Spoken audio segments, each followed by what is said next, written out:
Jangan lupa untuk subscribe YouTube channel Metro TV News dan nyalakan notifikasinya.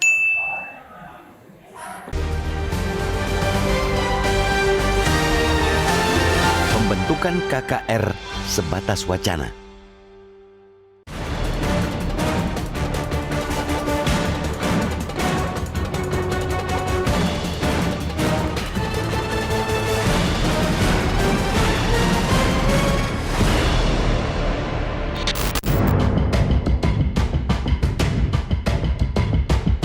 Pemerintah berkomitmen untuk menegakkan, menuntaskan, dan menyelesaikan pelanggaran hak asasi manusia atau HAM berat.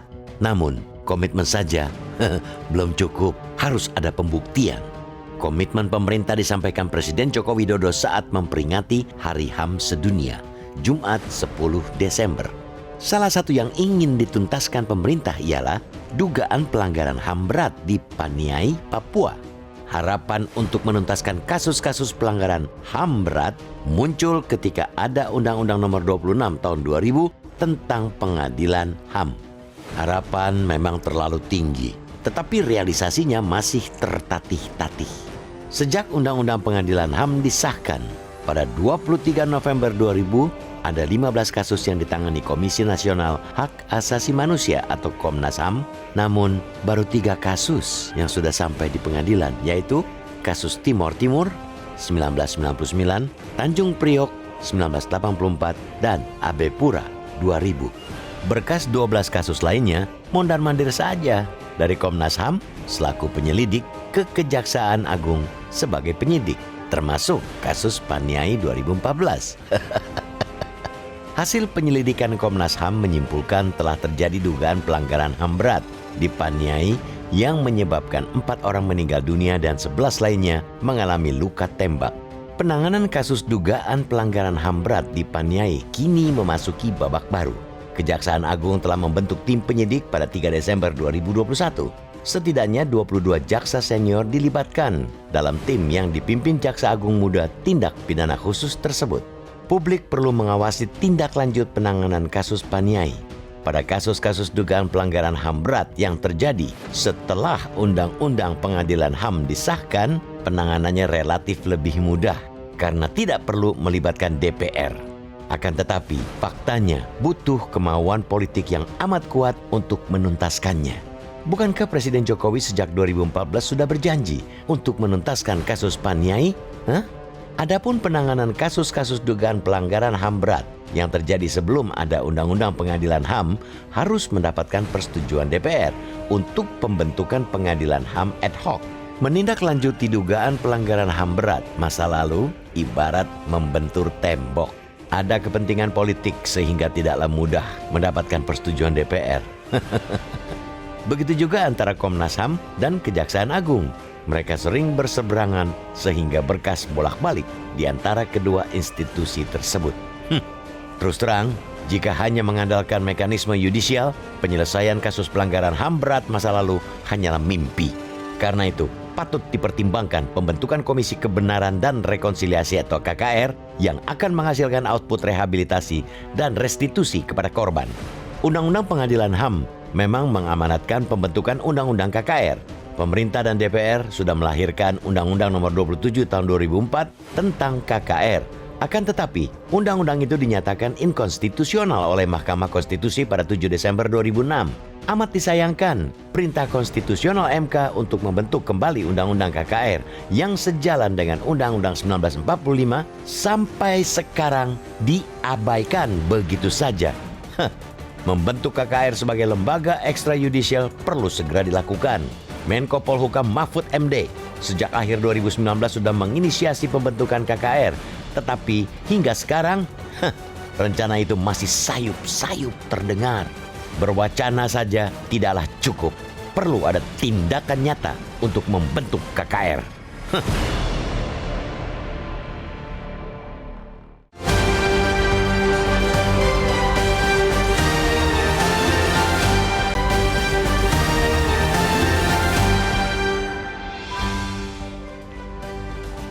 Terima kasih pemirsa, Anda masih bersama kami di Editorial Media Indonesia. Mas Eko, sebelum kita berdiskusi, Mas, kita coba bertanya dulu. Kita sudah tersambung lewat saluran telepon dengan Ketua Komnas HAM, Ahmad Taufan Damanik. Pak Damanik, selamat pagi. Selamat pagi. Pak Damanik, kita mendengar ada berita bagus ketika Presiden Joko Widodo mengatakan akan menuntaskan masalah-masalah HAM. Tapi pertanyaan pertama saya begini, Pak. Kalau masalah HAM berat, itu apakah bisa diselesaikan tanpa terbentuknya KKR, Pak Damanik? Ya bisa, karena Undang-Undang 26 kan dia memandatkan dua ya, pendekatan yudisial dengan pendekatan non-yudisial. Yang dibatalkan MK itu kan pendekatan non-yudisial. Oh. Jadi artinya pendekatan yudisialnya tetap kan, seperti sekarang ada keputusan setelah kita terus desak yakinkan soal Paniai misalnya. Tim penyidik dari Jaksa Agung sudah dibentuk, itu yudisial. Nah, Presiden juga berdasarkan komunikasi dengan kami, memerintahkan beberapa kementeriannya, itu sudah masuk pada satu gagasan untuk membentuk komite non-yudisial. Walaupun kemarin banyak orang salah arti, seolah-olah kalau komite itu dibentuk, Komnas HAM, Presiden bersepakat untuk melupakan yudisial. Enggak, dua-duanya jalan. Cuman, misalnya ada kasus-kasus yang kalau kita lihat aspek yudisialnya, ini kan belum jelas arahnya. Sementara korbannya itu sudah menunggu sekian lama untuk mendapatkan pertolongan, ya rehabilitasi dan macam-macam. Kayak minggu lalu itu masih didatangi oleh belasan orang-orang tua, sepuh itu udah 88, 86 umurnya. Mereka bilang, Pak, kami ini bukan berarti kami tidak sabar menunggu yudisial, tapi itu kan belum jelas lagi juntrungannya. Tolonglah ngomong sama Presiden supaya kami ini mendapat rehabilitasi, reparasi dan macam-macam yang non yudisial. Saya bilang iya, akan saya sampaikan, dan Presiden memang sudah menjanjikan itu untuk segera membentuk satu unit atau tim lah atau komite lah apa namanya gitu. Jadi itu bukan sesuatu yang dalam logika either or gitu. Kalau yudisial berarti nanti nggak non yudisial. Kalau non yudisial berarti tidak yudisial. Bukan begitu, dua-duanya jalan. Cuman ini mungkin yang ini duluankan dulu aspek yudisial, yang ini duluankan dulu aspek non yudisial. Dilihat possibility-nya mana yang kayak Paniai kan yudisial yang dimulai. Nanti yang lain mungkin dia mengedepankan non yudisial dulu, nanti menyusul yudisialnya. Yang belum tahu itu kapan kan. Baik, Pak Damanik, tapi dikatakan bahwa KKR ini, Komisi Kebenaran Rekonsiliasi ini dibutuhkan karena kalau hanya mengandalkan mekanisme yudisial, tidak bisa tuntas betul-betul pelanggaran HAM berat. Bagaimana tuh, Pak Damanik? Iya, makanya itu yang harus dikaji benar kan. Secara objektif, mengundang semua pihak, termasuk mewakili korban. Waktu itu usulan kita kan begitu, bicara baik-baik. Kalau misalnya ini dimungkinkan yudisial dulu, silahkan. Itu seperti Paniai kan. Kalau yang satu kasus lagi misalnya, ini kelihatannya kita mulai dulu dengan non-yudisial. Mulai saja. Yang penting ada langkah-langkah yang progresif yang dilakukan. Jadi kita jangan terus-terusan berdebat, ini nanti kurang bukti, ini begini. Perdebatan itu sudah belasan tahun, tidak ada satupun langkah. Maka kami, Komnas HAM periode ini mengatakan, Pak Presiden adalah dulu langkah, apapun itu. Paniai kebetulan pilihannya yudisial. Yang lain nanti mungkin melalui Kepres, karena undang-undang juga masih lama, undang-undang KKR. Pak Jadi Damanik, kami bilang sebelum undang-undang Kepres aja dikeluarkan. Gitu. Kalau KKR-nya sendiri, Pak, kira-kira akan bisa terbentuk tidak ya? Kenapa tidak? Presiden sudah siapkan itu. Tapi dia bukan undang-undang, karena undang-undang kan masih proses lagi. Tapi draft undang-undang juga disiapkan oleh Kemenkumham. Kita dukung itu. Nah, menunggu itu yang kalau proses undang-undang kan lihat aja, ada yang bisa 2 tahun, ada yang bahkan bisa belasan tahun kan gitu. Tapi kalau Kepres bisa segera. Ya, memang dia tidak ideal, tetapi ada langkah. Yang penting ada langkah. Ini korban ada yang udah umurnya 88 datang minggu lalu ketemu saya, nangis tuh. Dia bilang, Pak Ketua, nasib kami gimana? Nah, kalau ada Kepres kemudian mereka dapat rehabilitasi, pertolongan dan macam-macam misalnya, itu kan melegakan buat mereka, meskipun mungkin yudisialnya masih belum lagi kan gitu, belum tahu kapan, bisa 5 tahun lagi, 10 tahun lagi, kita nggak tahu, kan kita lihat ini mentok belasan tahun. Jadi bagi kami mending ada satu langkah-langkah, meskipun langkah itu belum ideal, tapi dia pelan-pelan melakukan satu langkah-langkah. Kepresnya ini belum keluar kan, Pak ya? Belum, harapan kita tempo hari Agustus, tapi kan masih ada perbedaan pendapat. Waktu pidato 10 Desember sebenarnya saya udah berharap sekali, tapi belum. Makanya waktu pidato itu kan saya katakan, Pak Presiden tolonglah segera komite itu diumumkan. Ya mudah-mudahan awal Januari misalnya. Tapi saya percaya ada niat yang konkret karena saya yang berhadapan. Jadi saya yang negosiasi, saya yang diskusi. Saya melihat memang ada harapan itu. Gitu. Jadi kalau judul editorial pagi ini pembentukan KKR sebatas wacana, Pak Damanik meyakini itu bukan sebatas wacana ya Pak? Bukan, karena saya merasakan. Buktinya satu contoh ya tadi. Selama ini belasan tahun tidak ada satu kasus pun yang masuk ke tahap penyidikan. Sekarang masuk. Ya kan, walaupun nanti apakah penyidikannya akan berujung pengadilan, belum tentu kan gitu. Kita dorong terus. Tetapi setelah 16 tahun tidak ada sama sekali langkah. Sekarang sudah dibentuk tim penyidik. Saya sebagai Ketua Komnas HAM harus mengapresiasi, walaupun saya katakan sama Presiden, Pak, saya belum sepenuhnya bisa senyum loh ini dengan keadaan ini. Tapi seserta harapan sudah ada. 16 tahun sama sekali nggak ada langkah, sekarang tim penyidik dibentuk oleh Jaksa Agung. Masa saya nggak apresiasi? Nah nanti langkahnya seperti apa, kita jaga lagi kan gitu. Sama teman-teman aktivis saya juga bilang ya, kita ini jangan ngeluh aja, ayo kita dorong, ayo kita jaga. Baik. Bahwa panjang Iya. Kita tunggu nanti kelanjutannya setelah ini Pak Ahmad Taufan Damanik, Ketua Komnas HAM. Terima kasih Pak sudah mencerahkan kami pagi ini. Selamat pagi. Sangat menarik apa yang disampaikan Pak Damanik, dan kalau menurut Pak Damanik, Komnas HAM, Mas Eko, bukan wacana saja tuh, bukan sebatas wacana saja tuh pembentukan KKR. Bagaimana Mas Eko? Ya, sebetulnya ini momentum dari Pak Presiden Jokowi ya. Jadi kalau kita tarik ke belakang, itu ada 13 kasus pelanggaran HAM berat. Ya, sebelum tahun 2000 itu ada 9, setelah tahun 2000 itu ada 4. Jadi kalau dulu sebelum terbit Undang-Undang Nomor 26 ya, pengadilan itu HAM dilakukan atas persetujuan DPR. Nah sekarang ini melalui Komnas HAM yang menentukan. Jadi apa yang dilakukan, dibicarakan Pak Damanik tadi betul adanya. Jadi sekarang momentum oleh Pak Jokowi. Jadi satu kasus ini yang dibicarakan Pak Damanik tadi, jadi Paniai yang di Papua. Paniai di Papua. Ya betul. Jadi kasus ini kan sebetulnya sudah lama, tahun 2014 kalau tidak salah.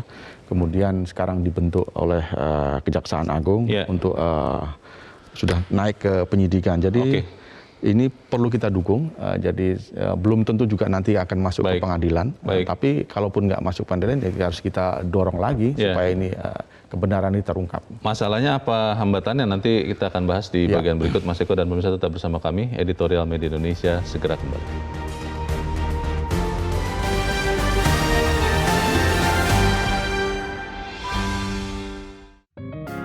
Media Indonesia mengajak Anda untuk mengakses fitur premium e-paper. Dengan sajian konten berbasis intelektual dan meneguhkan kebangsaan, Media Indonesia tampil dengan lebih dinamis melalui e-paper Media Indonesia yang dapat Anda akses kapan saja, di mana saja. Caranya mudah, download aplikasi Media Indonesia di Android atau ketik link e-paper.mediaindonesia.com atau bisa scan QR Code pada layar kaca Anda. Klik tab e-paper di bagian samping layar tablet Anda, daftarkan data diri, serta pilih paket berlangganan e-paper Media Indonesia sesuai dengan kebutuhan Anda. Nikmati juga bonus spesial tambahan 4 halaman rubrik fokus setiap hari. Semua bisa Anda dapatkan hanya di e-paper Media Indonesia. Untuk informasi lebih lanjut, hubungi customer service di nomor 0811 1201 2018 atau kunjungi media sosial @mediaindonesia. Media Indonesia, referensi bangsa. Terima kasih pemirsa, Anda masih bersama kami di Editorial Media Indonesia, dan kita akan mendengarkan pendapat dari pemirsa. Mas Eko, bagaimana melihat pembentukan KKR ini? Kita sudah terhubung dengan pemirsa Metro TV di Kalimantan Utara, tepatnya di Tanjung Selor, ada Pak Yunus Luat. Pak Yunus, selamat pagi. Selamat pagi Bung Leo, salam sehat selalu untuk seluruh warga masyarakat NKRI tercinta. Salam sehat, silakan Pak Yunus. Pembentukan KKR hanya wacana. Saya kira untuk kami dari Tanjung Selor, Provinsi Kalimantan Utara, ingin menyampaikan pendapat bahwa yang namanya komisi adalah lembaga independen yang dibentuk untuk mengungkapkan kebenaran atas pelanggaran HAM yang berat dan melaksanakan rekonsiliasi. Nah, Namun sayangnya sebagaimana amanat Undang-Undang Nomor 27 Tahun 2004 yang diundangkan tanggal 6 Oktober 2004 zaman Presidennya Ibu Megawati Soekarno Putri yang terhormat, bahwa Undang-Undang tentang Komisi Kebenaran dan Rekonsiliasi atau KKR ini telah dibatalkan dengan yang dinyatakan bertentangan dengan Undang-Undang Oke. 1945. Nah, kalaupun ini dimasukkan, kami berharap ini benar-benar ditata ulang. Memang perlu ada pencarian kebenaran, tetapi dibatalkan dikarenakan karena hanya minta maaf, seperti amnesti, pengampunan itu kan memberatkan bagi si korban. Jadi wajar dibatalkan oleh MK. Tapi kalau untuk mencari kebenaran, silakan untuk yang terbaik. Supaya tidak berdampak kepada kondisi yang bisa tidak menghadirkan kondusifnya daerah kita atau Indonesia tercinta. Terima kasih. Sukses selalu untuk NKRI tercinta. Sehat selalu. Semoga virus corona ini segera habis, lenyap, musnah, tak tersisa di bumi NKRI tercinta. Terima kasih Pak. Terima kasih Pak Yunus Luat di Tanjung Selor, Kalimantan Utara. Selamat pagi. Di belakang Pak Yunus ada Ibu Indra di Cirebon, Jawa Barat. Bu Indra, selamat pagi Bu. Selamat pagi Bung Leonard Samosi dan Bung Eko Rahmawanto. Assalamualaikum warahmatullahi wabarakatuh, Metro TV. Waalaikumsalam warahmatullahi wabarakatuh. Silakan Bu Indra. Kita sama sudah mendengarkan, walau tantangannya setumpuk, Jokowi dalam hal ini sebagai pemerintah berjanji akan terus menyelesaikan undang-undang HAM ini dengan berdasarkan prinsip-prinsip keadilan.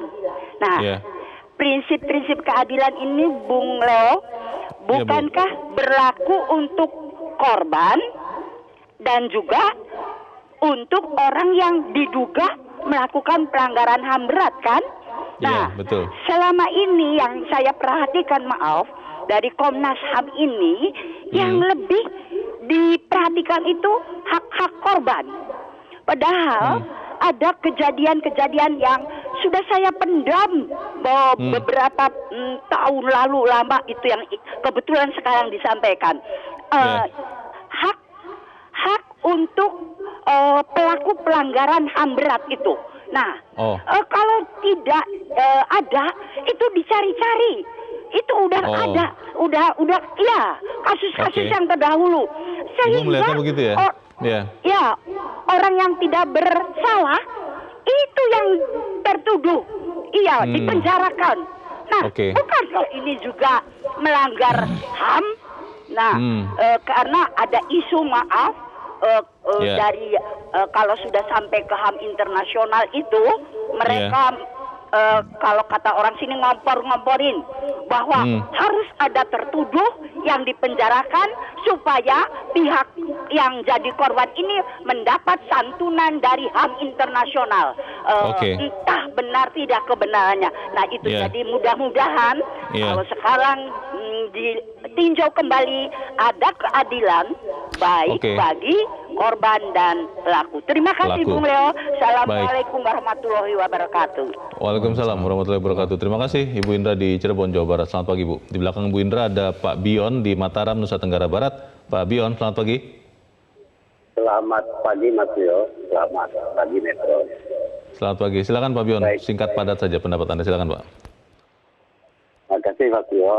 Kita akan memberikan sebuah mindset berpikir untuk bangsa. Jadi begini Mas Yo, ada konsep dasar tentang Declaration of Human Rights. Yang pertama adalah martabat manusia, ini prinsip dasar. Lalu yang kedua, persamaan hak. Nah, dalam konvensi Jenewa sudah jelas Perserikatan Bangsa-Bangsa mengerti tentang hak asasi manusia ini adalah hak dasar dari Tuhan tahun 60 tentunya. Nah, berbicara KKR dalam perspektif HAM, maka di sini saya sepakat dengan Presiden Jokowi dan seluruh rakyat Indonesia tidak kibarkan bendera Revolusi Jenewa untuk mendeklarasikan bahwa KKR ini penting untuk keselamatan anak bangsa tentang Declaration of Human Rights. Ini satu, Mas Leo. Lalu yang kedua, DPR dalam konteks ini sering didengungkan dengan nama parlemen. ini harus ada political will dengan pemerintah untuk duduk bersama, untuk segera melakukan kajian secara sistematis berdasarkan konstruksi tentunya bagaimana punishment terhadap hukuman pelanggaran HAM berat di Republik ini. Ini yang kedua. Lalu yang ketiga, Mas Leo, ada korelasi yuridis yang harus dibicarakan tentang undang-undang pembuktian terbalik tentang pidana korupsi. Sehingga orang tidak hanya dijudge tentang mereka lakukan korupsi, padahal dia bisa membuktikan tidak korupsi.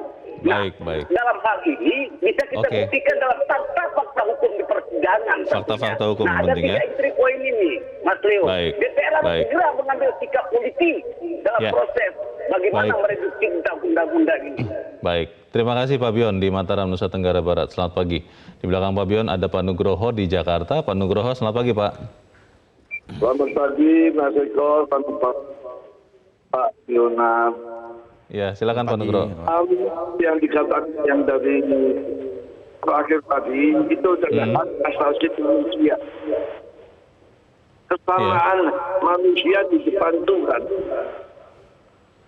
Tetapi kenyataannya sampai hari ini dunia ini juga tidak jelas hamnya. Tapi bagaimanapun konferensi kelima yang kita tanda tangani juga mengharuskan adanya perlindungan HAM. Nah, dalam hal ini untuk membuktikan itu KKR adalah mitra. Tanpa KKR bangsa kita ini akan terkena kanker dan dirinya dengan kebohongan dan menutupi. Sehingga ini akan menghancurkan bangsa di masa depan. Ini yang paling penting. Nah, untuk itu yang pertama harus ada kemauan politik yang benar dari pemerintah dan seluruh aparat. Harus ada pengakuan yang bersalah. Dan yang terakhir, rekonsiliasi. Kita bisa belajar dari Afrika Selatan. Berpuluh tahun orang itu apartheid, tapi ketika Mandela berkuasa, dia mengakui. Tapi harus ada pengakuan dulu.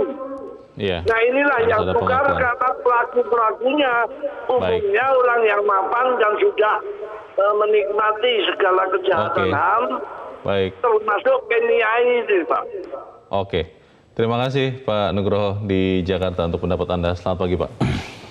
Para pemirsa bersemangat Mas Eko. Tapi pertanyaannya adalah apakah memang kemudian kita bisa melihat political will yang dinyatakan dengan jelas oleh Presiden Joko Widodo benar-benar bisa berwujud terbentuknya KKR itu?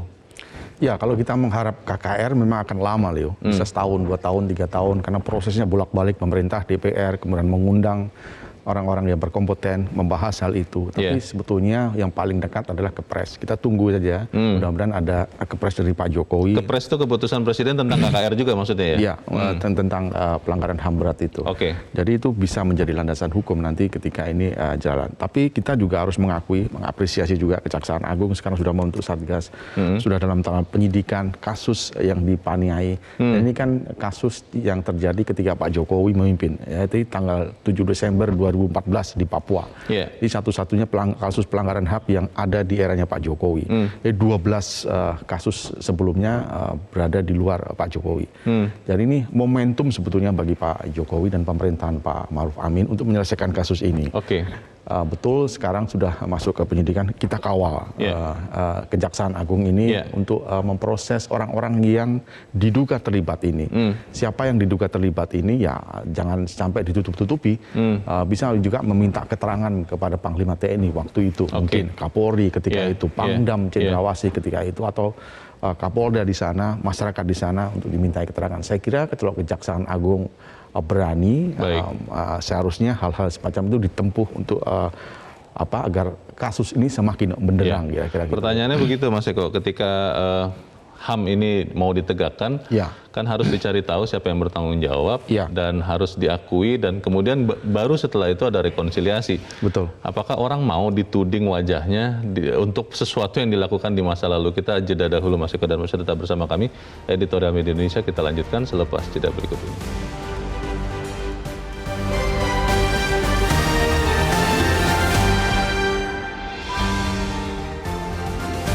Terima kasih Miss Anda masih bersama kami di Editorial Media Indonesia. Kita di bagian akhir dari diskusi kita pagi ini. Mas Eko, tadi ada pemirsa yang mencontohkan di Afrika Selatan Pak Nugroho ya. Iya. Pada saat setelah rezim apartheid itu kemudian hilang, Nelson Mandela yang sebetulnya adalah jadi korban pada saat rezim itu mau memaafkan, walaupun sebelumnya harus diikuti dulu juga dengan pengakuan siapa yang melakukan pelanggaran HAM di sana pada saat itu. Nah, kalau bicara kasus di Indonesia, apa mungkin kemudian kita bisa melihat pelaku-pelaku di masa lalu itu mau mengakui dirinya melakukan pelanggaran HAM, dan karena itu kan konsekuensinya mereka akan bisa langsung dihukum berat. Bagaimana Mas? Ya, kasusnya kan berarti yudisial maupun non-yudisial. Di Afrika Selatan mungkin non-yudisial. Kemudian di Korea juga demikian. Jadi kasus-kasus ini sebetulnya bisa juga diterapkan di Indonesia dengan mengacu kepada aturan yang ada. Banyak kasus yang sudah terjadi di belakang sebelum Paniai ini. Jadi saya sebutkan tadi ada 13, termasuk dengan yang dipaniai di Papua ini. Jadi kalau mungkin yang Leo sebutkan tadi, kasus-kasus misalkan yang sudah terlalu lama, misalkan tahun 65, ini kan korbannya sudah ada yang meninggal, kemudian anak cucunya mungkin sudah tua, dan lain-lain, untuk diminta keterangan kan juga sudah susah. Ini perlu dibentuk semacam non-judisial untuk memaafkan dan lain-lain. Tapi itu juga tentu prosesnya akan panjang. Nah, hal-hal semacam ini kan harus menjadi perhatian kepada pemerintah. Nah, untuk kasus yang sekarang ini lebih baik diselesaikan satu persatu dulu. Jadi kasus yang Paniai ini yang harus digenjot. Karena apa? Karena ini di zamannya Pak Jokowi. Sekarang Jaksa Agung sudah masuk kepada tahap penyidikan, tentu dibantu oleh Komnas HAM dalam hal ini. Nah, yang harus kita lakukan adalah mengawal soal ini. Kalau kejadiannya di Paniai ini kan kita flashback sebentar. Saat itu kan 7 Desember 2014 ada oknum TNI yang kemudian mengendarai mobil tidak memakai lampu di malam hari, diperingatkan oleh warga. Kemudian terjadi keributan, esok harinya mereka protes ke Polres dan Koramil sempat, kemudian terjadi keributan, 4 orang meninggal, belasan luka-luka.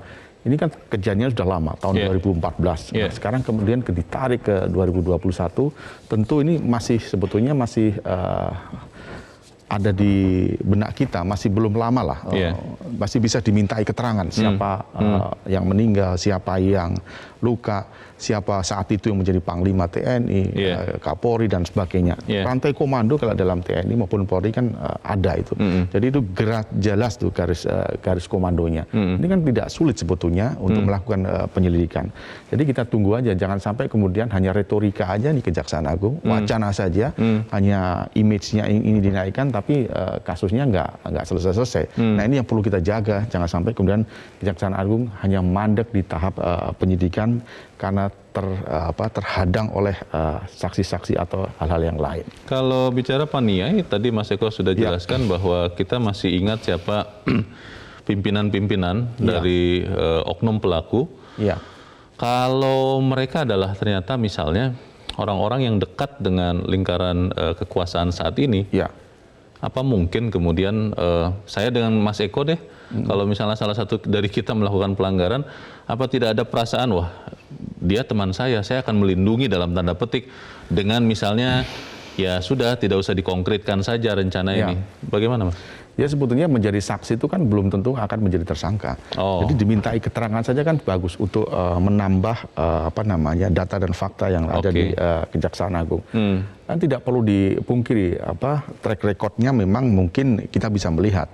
Tapi bahwa fakta bahwa saat itu panglimanya misalkan Pak Muldoko, ya kan bisa dimintai keterangan. Kapolrinya siapa saat itu bisa dimintakan. Meskipun saya yakin waktu itu tidak by design, artinya memang saat itu timbul insiden. Tapi ini kan perlu kejelasan keterangan yang harus dilakukan oleh Kejaksaan Agung agar ini kasus ini benderang.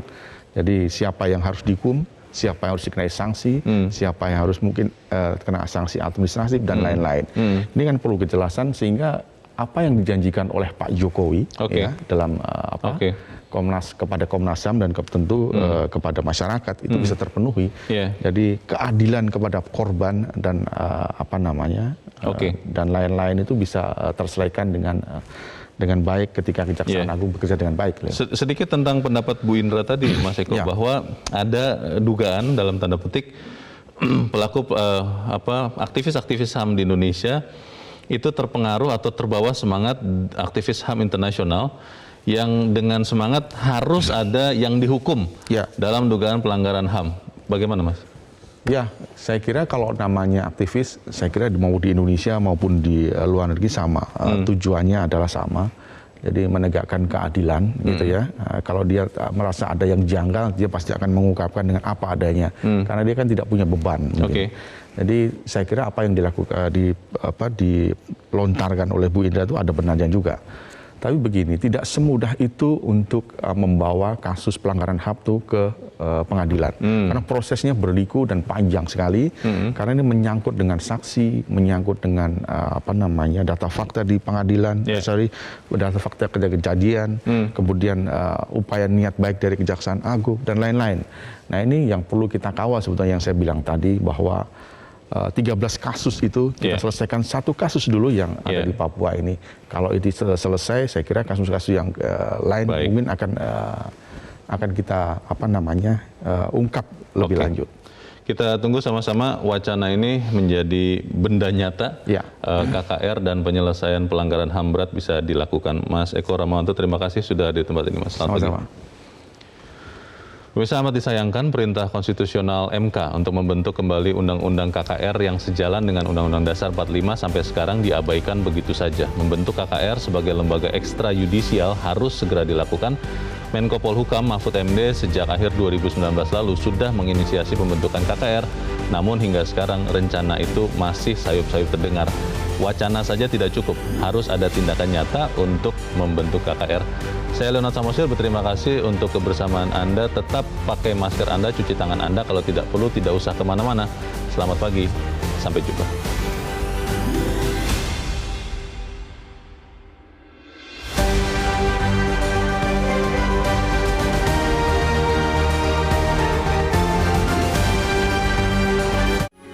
Metro TV